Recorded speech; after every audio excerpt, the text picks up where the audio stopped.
Hello दोस्तों, welcome back. आज हम बात करने वाले हैं MAT यानी मल्टीफोकल एट्रियल टैकीकार्डिया, जो कि हमारा ECG series basic to advance का चैप्टर नंबर 6 का ही एक पार्ट है। इससे पहले हमने दो चीजें पढ़ ली है चैप्टर 6 में, pre mature atrial complex PAC और सेकंड वांडरिंग एट्रियल पेसमेकर। अब हम बात कर रहे हैं मल्टीफोकल एट्रियल टैकीकार्डिया क्या चीज होती है।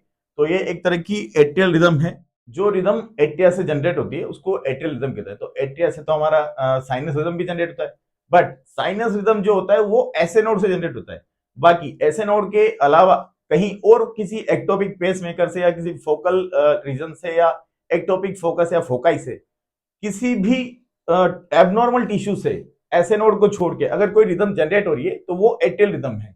अब होता क्या है यहाँ पे वांडरिंग एट्रियल पेसमेकर की ही तरह 3 से ज्यादा एक्टोपिक फोकाई होंगे एट्रिया के अंदर, और ये इलेक्ट्रिकल इंपल्स जनरेट करेंगे और उसकी वजह से एट्रिया में डीपोलराइजेशन होगा और होगा कॉन्ट्रैक्शन, जिसकी वजह से हमें 3 से अधिक अलग अलग तरह की पीवेव फॉर्मेशन होने को मिलेगी। अब ऐसा हमने वांडरिंग एट्रियल पेसमेकर में भी देखा है। उसकी अगर डिटेल जानकारी आपको लेनी तो आप मेरे इससे प्रीवियस वीडियो में जाके देख सकते हैं, उसमें सारा आपको डिटेल में मिल जाएगा। तो वांडरिंग एट्रियल पेसमेकर में हमने देखा क्या था, 3 तरह के वहां पे एक्टोपिक फोकाई थे, 3 मैंने बनाए थे, बाकी 3 से ज्यादा हो सकते हैं। ये कंटिन्यूस क्या करते हैं, इलेक्ट्रिकल करंट फेंकते हैं और एसए नोड के करंट को दबा देते हैं। तो होगा क्या, एसए नोड से भी यहाँ पे बीट जनरेट होगी नहीं, ये जो एक्टोपिक फोकाई है इन्हीं से ही इंपल्स जनरेट होगी और एट्रिया में कॉन्ट्रैक्शन होने के बाद में 3 तरह की या 3 से अधिक तरह की पी वेव फॉर्मेशन होगी। अब यहां पे और वहां पे, मतलब मैं बात करूं MAT मल्टीफोकल एट्रियल टैकीकार्डिया या फिर वांडरिंग एट्रियल पेसमेकर जो है, वांडरिंग एट्रियल पेसमेकर, दोनों में अंतर क्या है, वांडरिंग एट्रियल पेसमेकर दोनों में अंतर क्या है? तो दोनों में बहुत ही सिंपल सा अंतर है। मैं बात करूं अगर वांडरिंग एट्रियल पेसमेकर की, तो वहां पे भी ये सब कुछ सब सेम होने वाला है, बट वहां पे हार्ट रेट जो होती है हमारी, हार्ट रेट वो लेस देन 100 होगी, हार्ट रेट लेस देन 100 होगी। और यहां पे जो हार्ट रेट होगी हमारी वो मोर देन 100 होगी। बाकी सारी की सारी चीजें सेम होने वाली है।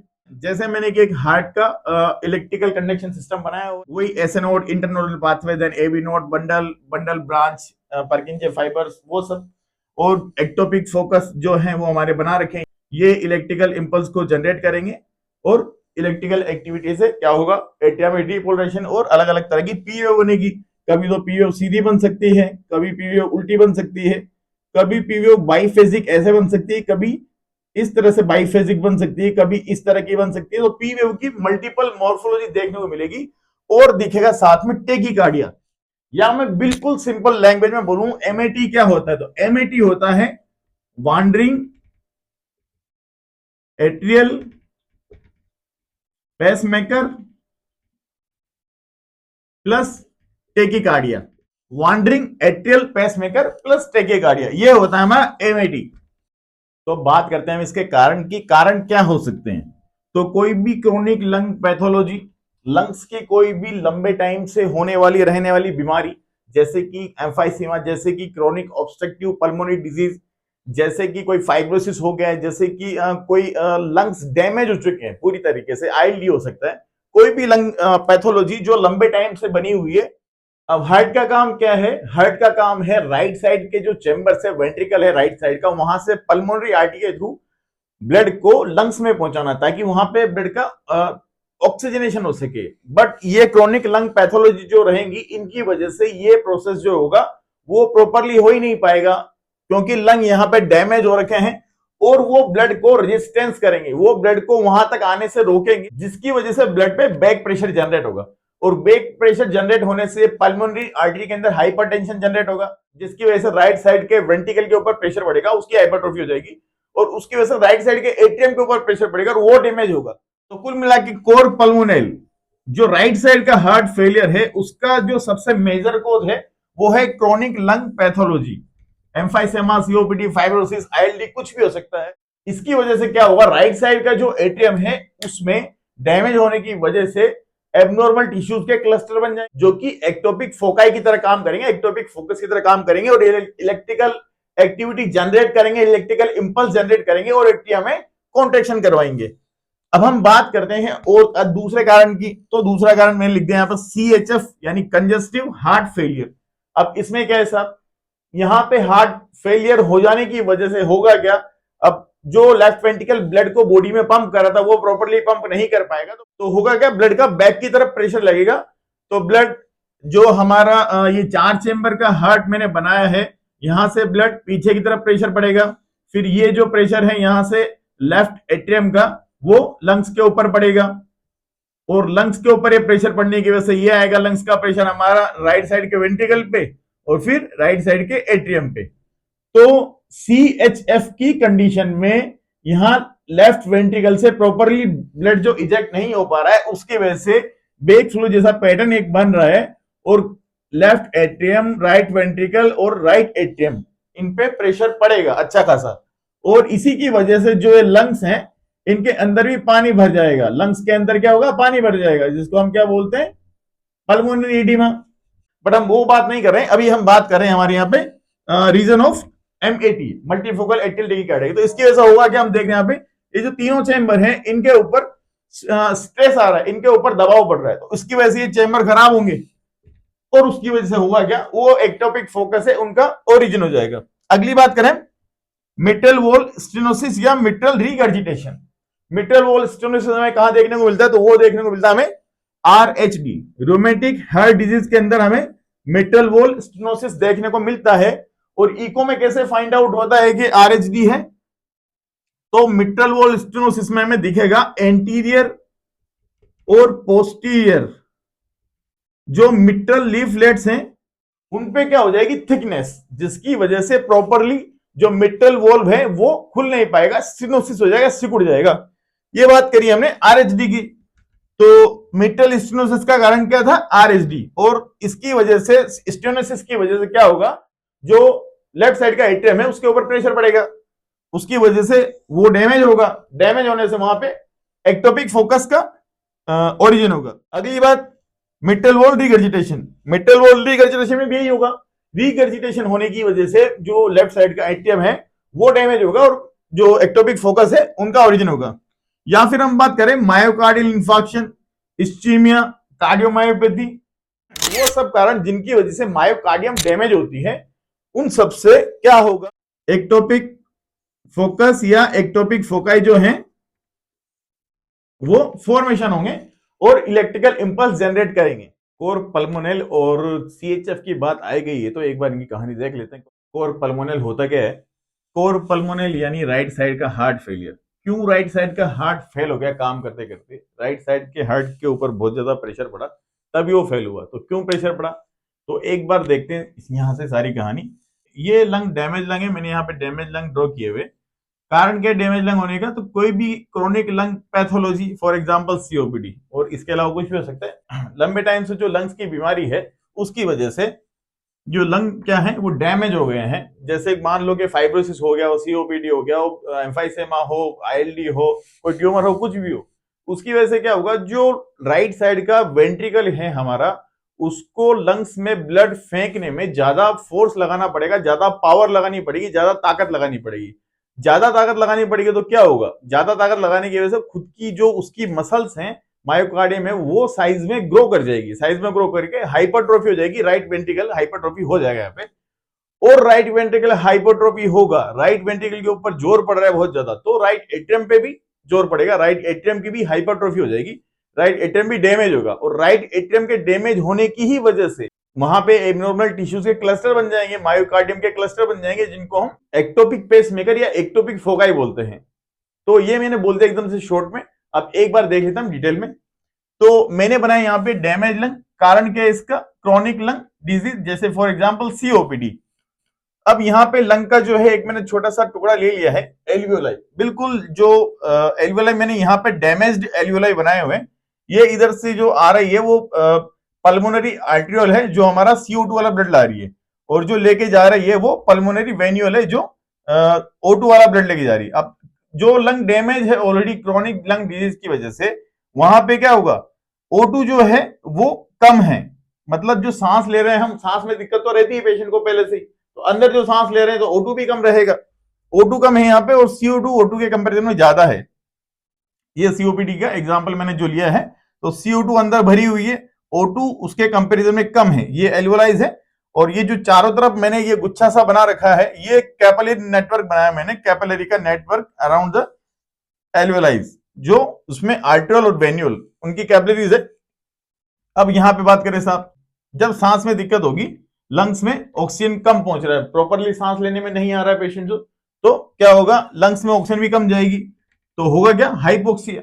हाइपोक्सिया डेवलप होगा, तो वो क्या करेगा, इस वजह से दो चीजें हो जाएंगी, एक तो पल्मोनरी वेजोकॉन्स्ट्रिक्शन और एक वेस्कुलर रीमॉडलिंग। अब ये दोनों क्या चीजें साहब देख लेते हैं। पल्मोनरी वेजोकॉन्स्ट्रिक्शन, तो पल्मोनरी आर्टियोल है, इसकी जो मोटाई है, या मैं बोल दूं वेजोकॉन्स्ट्रिक्शन, ये सिकुड़ जाएगा तो ल्यूमेन क्या हो जाएगी, छोटी हो जाएगी। तो ल्यूमेन छोटी हो जाएगी, सिकुड़ जाएगी, तो अपने आप में मैं कह दूं कि इसकी ल्यूमेन को अगर मैं यहां से सिकोड़ दूं, ये चौड़ाई है अभी, मैं इस चौड़ाई की जगह पे इसको इतना कर दूं सिकुड़ के, और बिल्कुल हल्की सी ल्यूमेन रख दूं, तो भी यहां से इसको यहां तक ब्लड पहुंचाने में ज्यादा फोर्स लगाना पड़ेगा। तो ये क्या हो गया, पल्मोनरी वेजोकॉन्स्ट्रिक्शन। पल्मोनरी जो आर्टियोल थी उनमें क्या होगा, वेजोकॉन्स्ट्रिक्शन, वो सिकुड़ने से उनके जो अंदर की जो ल्यूमेन थी वो भी सिकुड़ी, वो ल्यूमेन भी सिकुड़ने की वजह से क्या हुआ, राइट वेंट्रिकल को ज्यादा फोर्स लगाना पड़ा।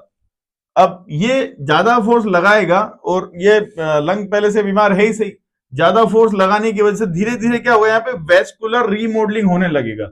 रीमॉडलिंग का मतलब क्या होता है, वेस्कुलर मतलब तो ब्लड वेसल हो गया, और रीमॉडलिंग का मतलब है स्ट्रक्चर जो है वो नॉर्मल स्ट्रक्चर नहीं रहेगी, या वो बदल जाएगी। ये है रीमॉडलिंग का मतलब, जो स्ट्रक्चर है वो अब बदल जाएगी। तो बदली कैसे, जो यहाँ पे इसकी ब्लड वेसल की ट्यूनिका, एक्सटर्ना, इंटरना, मीडिया, जो तीन तरह की इसकी लेयर होती है, तो ट्यूनिका इंटरना और ट्यूनिका मीडिया के तो साइज में ग्रो करेगी, और ग्रो करके ऐसे मोटी हो जाएगी, हाइपरट्रोफी कर लेगी।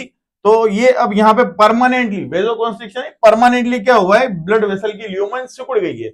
अब ऐसी सिकुड़ी हुई ल्यूमेन जो रहेगी, सिकुड़ी हुई ल्यूमेन मैंने यहाँ पे बना दी है, मैंने पूरा इसको अगर सिकोड़ दिया, ये सिकुड़ी हुई ल्यूमेन मैंने कर दी, तो यहां पे क्या होगा, ये राइट वेंट्रिकल बार बार फोर्सफुली पंप करेगा, बहुत ज्यादा इसको ताकत लगानी पड़ेगी, बहुत ताकत लगाएगा, इतनी ताकत लगाएगा, एक टाइम आएगा कि फेल हो जाएगा, ताकत लगाना बंद कर देगा। तो होगा क्या, फिर होगा ब्लड का बैक फ्लो पीछे की तरफ।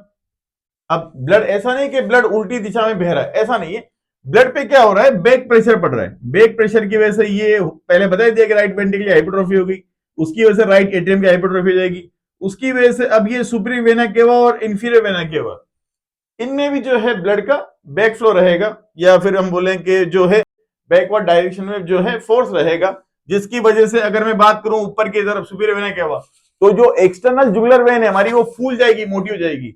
और मैं बात करूं नीचे की इन्फीरियर वेना केवा, तो पैरों में सूजन आ सकती है, एसाइटिस हो सकता है, तो ये दिक्कत हो सकती है।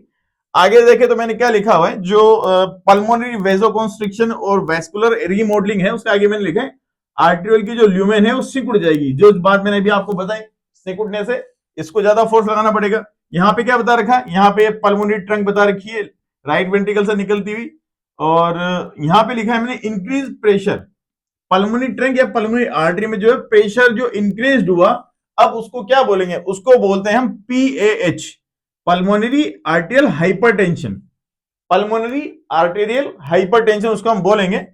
और यहाँ पे लेफ्ट वेंट्रिकल से एओर्टा निकल के बॉडी में सप्लाई दे ही रही है, वो हमने देख लिया। ये है जो हमारा राइट वेंट्रिकल, वो हाइपरट्रोफी कर दिया, और मैंने ये बना भी दिया अच्छे से, इसको हाइपरट्रोफी शो कर दी है इसकी डायग्राम के अंदर। यहाँ पे डैमेज लंग बनाया है, और ये वापस से जो जाने वाला ब्लड का फ्लो है वो उसके हिसाब से मैंने जो पल्मोनरी वेन्स है वो लेफ्ट एट्रियम में खोल दिए। अब हमने देख लिया कोर पल्मोनरी, इसका जो सबसे मेन रीजन है वो क्या है, क्रोनिक लंग पैथोलॉजी, जिसकी वजह से लंग डैमेज होते हैं। और उसमें होगा क्या, राइट साइड का हार्ट फेलियर। राइट साइड का हार्ट फेलियर क्यों होगा, जब वो लगातार फोर्सफुली वर्क करता रहेगा, उससे इतना ज्यादा काम करवाओगे तो एक टाइम पे थक जाएगा, और थक के बिल्कुल फेल हो जाएगा, और अपना काम करना बंद कर देगा, एक तरीके बिल्कुल निढाल हो जाएगा, काम करना बिल्कुल स्लो कर देगा।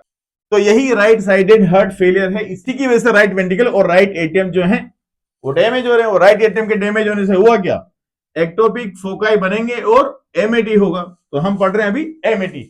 अब हम बात कर लेते हैं CHF की। CHF क्या होता है, CHF congestive heart failure, example के तौर पे मैंने यहाँ पे एक बंदा बना दिया है। एग्जाम्पल नाम है इसका गोलू, हम इसका नाम मान लेते हैं Golu.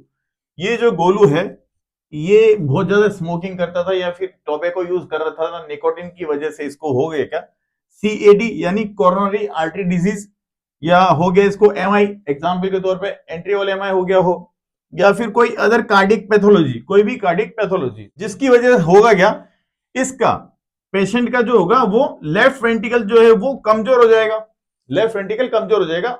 Ejection fraction LVEF left ventricular ejection fraction जो है वो कम हो जाएगा, यानी कह दूं मैं कि पंपिंग कैपेसिटी, जो पंप करने की कैपेसिटी है, जो लेफ्ट वेंट्रिकल बॉडी में ब्लड को पंप करता है एओर्टा के थ्रू, वो पंपिंग कैपेसिटी जो है कम हो जाएगी।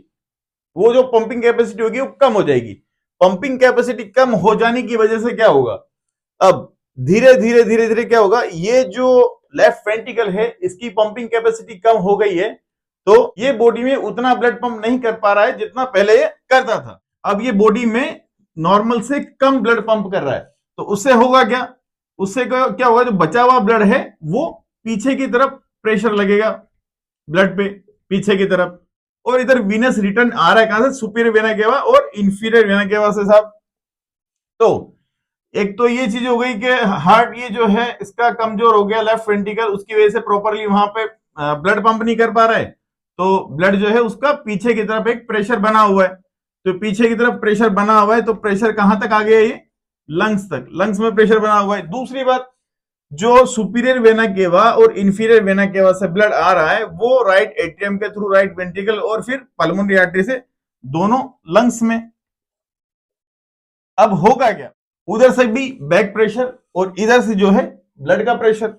अब इसमें धीरे धीरे धीरे धीरे होगा क्या, ये जो ब्लड है उसका कंजेशन हो जाएगा दोनों लंग्स में, क्या हो जाएगा, ब्लड का कंजेशन हो जाएगा, या फिर मैं सीधे बिल्कुल आसान भाषा में बोल दूं कि तो लंग्स में पानी भर जाएगा, पानी जो नॉर्मली बोलते हैं वो लंग्स के अंदर पानी भर जाएगा। और ये कंडीशन आगे प्रोग्रेस करेगी तो क्या होगा, ये पानी भर गया तो यहाँ पे साहब, ठीक है, अब ये पल्मोनरी आर्टरी जो ब्लड लेके आ रही थी, अब इसके ऊपर भी बैक प्रेशर यहाँ पे इसके ऊपर प्रेशर, देन राइट वेंट्रिकल के ऊपर प्रेशर, इधर राइट वेंट्रिकल डैमेज होने लगेगा, राइट वेंट्रिकल डैमेज होगा तो राइट एट्रियम भी डैमेज होगा, राइट एट्रियम डैमेज होगा तो होगा क्या, राइट एट्रियम में डैमेज होने की वजह से क्या होगा, जो मायोकार्डियम है उससे क्या होगा, एबनॉर्मल क्लस्टर फॉर्मेशन होंगे, जिनको हम क्या बोलेंगे, एक्टोपिक फोकाई, एक्टोपिक फोकाई। तो ये हो गई कहानी हमारी सीएचएफ की। वैसे तो इसमें और भी कई सारी चीजें, जैसे सीएचएफ होगा पेशेंट को तो फिर बाद में जैसे जैसे प्रोग्रेस करेगा तो सुपीरियर वेना केवा से ऊपर और इंफीरियर वेना केवा से नीचे की तरफ पेशेंट को पैरों में, टखनों में सूजन आ जाएगी, पेशेंट के एब्डोमेन में सूजन आ जाएगी, पेशेंट को सांस में दिक्कत होगी, चलते टाइम पे पेशेंट को सांस चढ़ेगा, हो सकता है पेशेंट को चेस्ट पेन हो, चेस्ट में भारीपन हो, बहुत सारी चीजें हो सकती है होने को तो, लेकिन हम वो सब बात नहीं कर रहे, हम यहाँ पे बात कर रहे हैं ओनली एक्टोपिक फोकाई के बारे में। उसके लिए हमने समझा इतना सा क्योंकि ये हमारे बीच में चलते चलते आ गया था सीएचएफ, इसलिए मैंने ये पढ़ लिए साथ में। अब आगे की बात करते हैं, अब बात करते हैं हम sinus rhythm wandering atrial pacemaker और एमएटी मल्टीफोकल एट्रियल टैकीकार्डिया में क्या डिफरेंस है। तो हम जैसे हमने step by step ECG analysis किया था हमारे चैप्टर नंबर 3 में, वैसे के वैसे ही हम देखेंगे स्टेप बाय स्टेप क्या क्या इनमें डिफरेंस होता है। तो रिदम, साइनस जो रिदम है यहाँ पे उसमें रिदम रेगुलर होगी, रेगुलर मतलब आर इंटरवल जो है वो इक्वल होगा। बात करें हम इन दोनों की तो यहाँ पे जो रिदम है वो इरेगुलर होगी, मतलब आर इंटरवल जो है वो अनइक्वल होगा, यहां पे भी आर अनइक्वल। बात करें हम रेट की तो रेट क्या होगा, साइनस रिदम में rate 60 to 100 beat per minute होती है, 60 से 100 के बीच में। यहां पे रेट होती है 100 से कम और यहां पे रेट होगी 100 से ज्यादा। पी वेव की बात करें तो साइनस रिदम में पी वेव जो होगी वो नॉर्मल होगी। नॉर्मल मतलब क्या, round shape, upright, symmetrical and always same, और हमेशा सेम रहेगी। यहां पे क्या होगा पी वेव का, तो 3 या 3 से ज्यादा अलग अलग तरह की पी वेव फॉर्मेशन होगी। वही यहां पे देखने को मिलेगा सेम 3 या 3 से ज्यादा अलग अलग तरह की पी वेव देखने को मिलेगी। बात करें पीआर इंटरवल की तो पीआर इंटरवल नॉर्मल होता कितना है, 3 से 5 mm या 3 से 5 स्मॉल बॉक्स, या फिर हम टाइम में बात करें तो 120 से लेकर 200 या 200 तक मिली सेकेंड। तो PR interval normal sinus rhythm जो होती है उसके अंदर नॉर्मल एंड कांस्टेंट रहेगा, 3 से 5 mm, हमेशा 3 से 5 mm ही रहेगा। बात करें वॉन्डिंग एट्रियल पेसमेकर की, तो यहां पे पीआर इंटरवल जो होगा हमारा वो नॉर्मल होगा बट वेरिएबल होगा। हर साइकिल में पीआर इंटरवल जो होगा वो कभी कम कभी ज्यादा, कभी कम कभी ज्यादा होगा, हमेशा सेम नहीं होगा। बात करें एमएटी की, तो एमएटी में पीआर इंटरवल जो होगा नॉर्मल होगा सेम इसी की तरह, और हमेशा हर साइकिल में वेरिएबल होगा। अब बात करें हम क्यूआरएस की, तो नॉर्मल क्यूआरएस का जो ड्यूरेशन का होता है 2 से 3 mm या 2 से 3 स्मॉल बॉक्स, या फिर हम कहते हैं कि हाँ 80 से 120 मिली सेकेंड। तो नॉर्मल साइनस रिदम में ये कैसा होगा, ये नॉर्मल साइनस रिदम में जो इसकी नॉर्मल मॉर्फोलॉजी होती है वो होगी सेम, नैरो होगा, शार्प इसके एंगल्स होंगे, और जैसा मैंने बोला 2 से 3 mm या 2 से 3 स्मॉल बॉक्स होगा। बात करें वॉन्डरिंग एट्रियल पेसमेकर में कैसा होगा, तो यहाँ पे भी ये नॉर्मल होगा, नैरो, शार्प एंगल्स होंगे और 2 से 3 mm होगा। और बात करें फिर हम एमएटी की, तो एमएटी में कैसा होता है, ये एमएटी के अंदर ये होगा normal but some time variable, हो सकता है बीच बीच में कहीं पे इसका जो ड्यूरेशन है वो कम या ज्यादा हो जाए। तो ये हो गया हमारा sinus rhythm, wandering atrial pacemaker और एमएटी के अंदर डिफरेंस। अगर वीडियो अच्छा लगा हो तो प्लीज लाइक कीजिए, चैनल को सब्सक्राइब कीजिए, बेल आइकन दबाएं और अपने दोस्तों में शेयर करें और कमेंट करना ना भूलें। और इसी तरह की डिटेल वीडियोस के लिए जुड़े रहिए मेरे साथ doctor Ashfaq Ali. Thanks for watching this video.